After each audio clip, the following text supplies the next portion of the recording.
Boulders allowed Roy to experiment with a variety of styles and sounds. Wizzard, on the other hand, was a hit-making machine, produced to a wall of sound surfing harmony formula.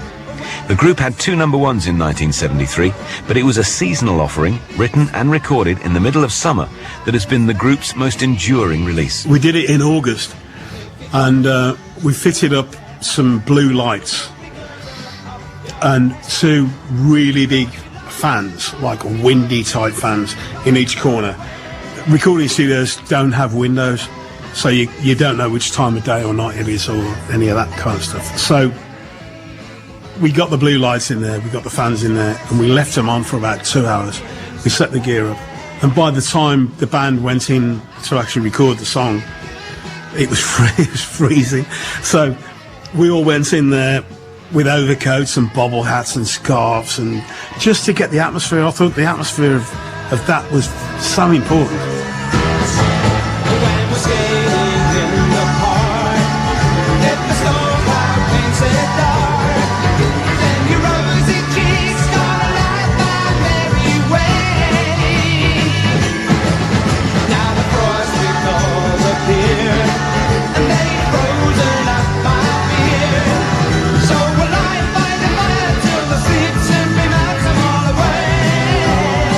When I came to do the mix afterwards, there's a separate room with all the equipment in there, and we decked that out with a Christmas tree and the trimmings and all the stuff, Christmassy stuff, loads of lights.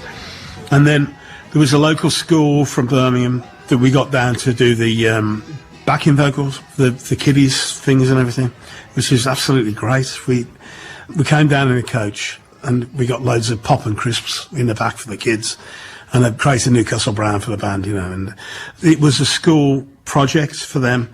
They had to write what it was like to be in a recording studio. So they got to the recording studio, which was Phonogram, which is at Marble Arch in London.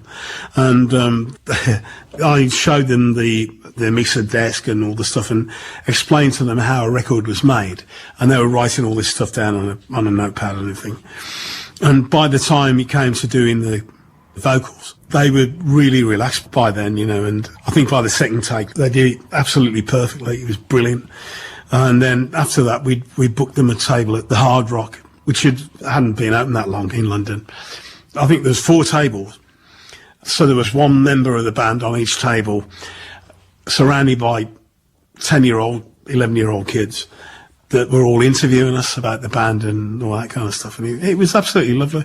I really enjoyed it. And you can tell then, when you hear the record later on, that we were having a good time on it, and we genuinely were. We had a great time. I loved it.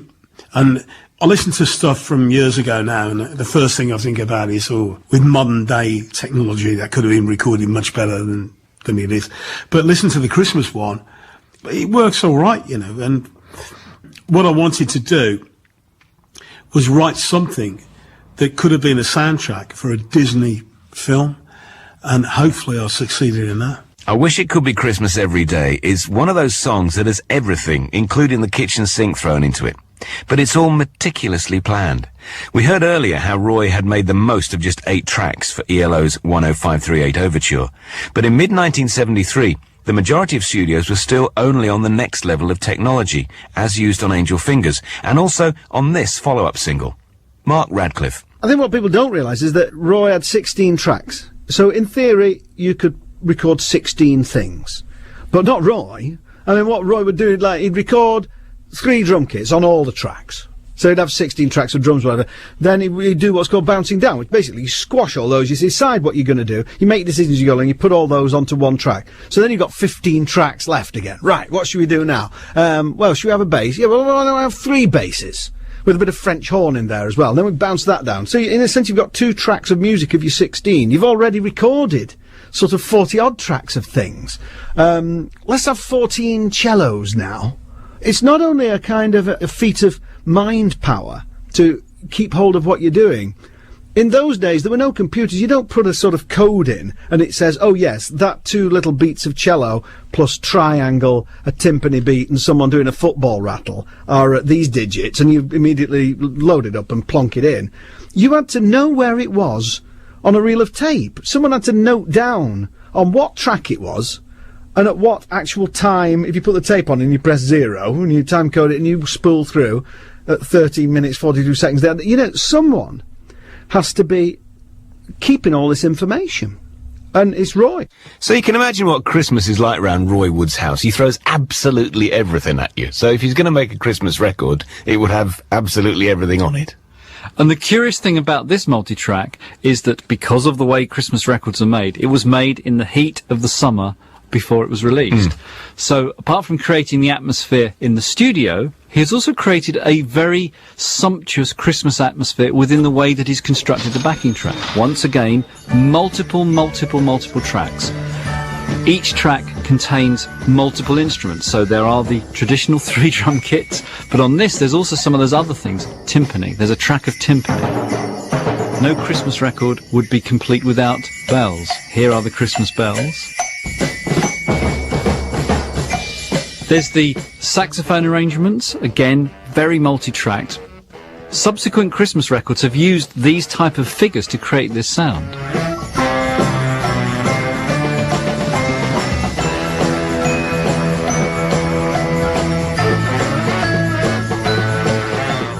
And every little section is full, so even when you think the track has finished, French horns. And probably what most people are very familiar with this record is the school choir. Now again, this was multiple tracked.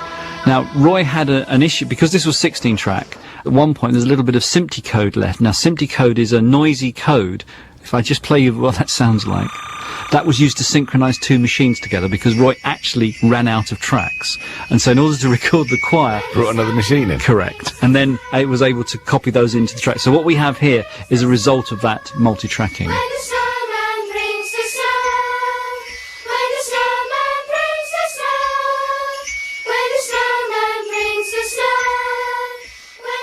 You know he likes Phil Spector, and we know he likes Brian Wilson, but in so doing, he's made a classic record. Yes, his interpretation of the people he admires has resulted in something completely new. Part of that was due to the fact that Roy is such a talented musician and was able to turn his hand to virtually any instrument, which Phil Spector, although known as a very good guitarist, I think that was about all he could play. And although Brian can play many things, he certainly isn't a virtuoso like Roy is.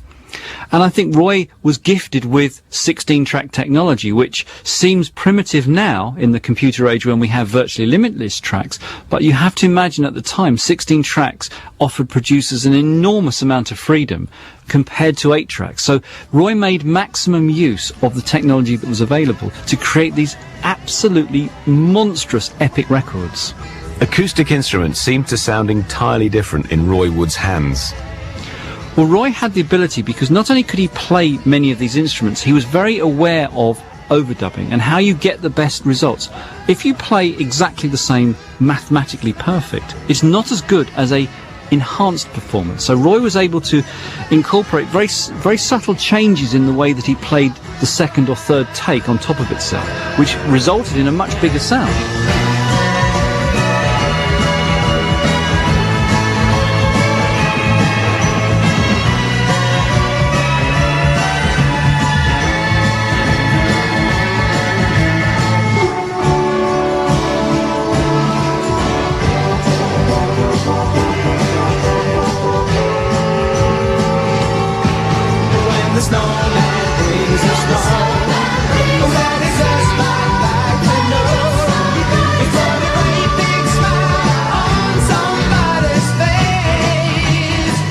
With the exception of Spector's Christmas album in 1963, there'd been next to no quality pop music that celebrated the season.